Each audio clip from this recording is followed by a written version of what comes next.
Il n'y aura ni semence, ni produit, ni aucune herbe qui croisse, comme au bouleversement de Sodome, de Gomorrhe, d'Adzma et de Tséboïm, que l'Éternel détruisit dans sa colère et dans sa fureur. Toutes les nations diront, « Pourquoi l'Éternel a-t-il ainsi traité ce pays? Pourquoi cette ardente, cette grande colère ?» Et l'on répondra, « C'est parce qu'ils ont abandonné l'alliance contractée avec eux par l'Éternel, le Dieu de leur père, lorsqu'il les fit sortir du pays d'Égypte.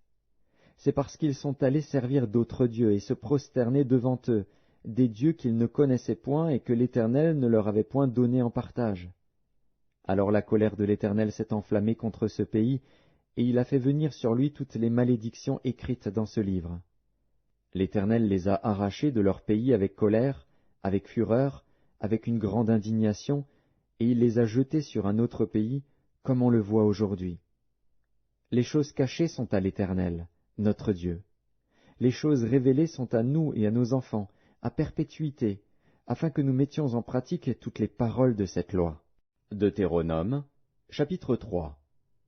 Nous nous tournâmes, et nous montâmes par le chemin de Basan. Og, roi de Basan, sortit à notre rencontre, avec tout son peuple, pour nous combattre à Édréi. L'Éternel me dit, « Ne le crains point, car je le livre entre tes mains, lui et tout son peuple, et son pays. Tu le traiteras comme tu as traité Sihon, roi des Amoréens, qui habitait à Hesbon.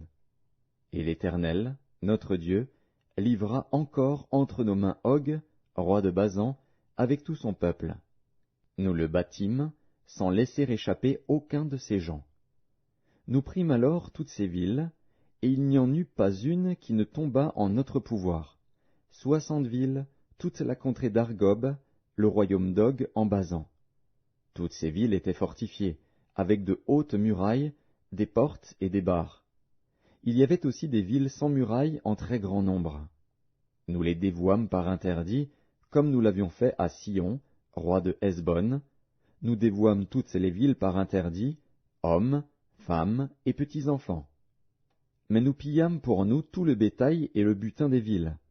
C'est ainsi que, dans ce temps-là, nous conquîmes sur les 2 rois des Amoréens le pays de l'autre côté du Jourdain, depuis le torrent de l'Arnon jusqu'à la montagne de l'Hermon.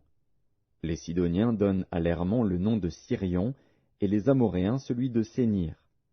Toutes les villes de la plaine, tout Galaad et tout Basan jusqu'à Salca et Édréi, villes du royaume d'Og en Basan. Og, roi de Basan, était resté seul de la race des Réphaïm.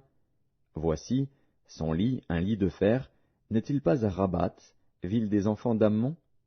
Sa longueur est de 9 coudées, et sa largeur de 4 coudées, en coudées d'homme. Nous prîmes alors possession de ce pays. Je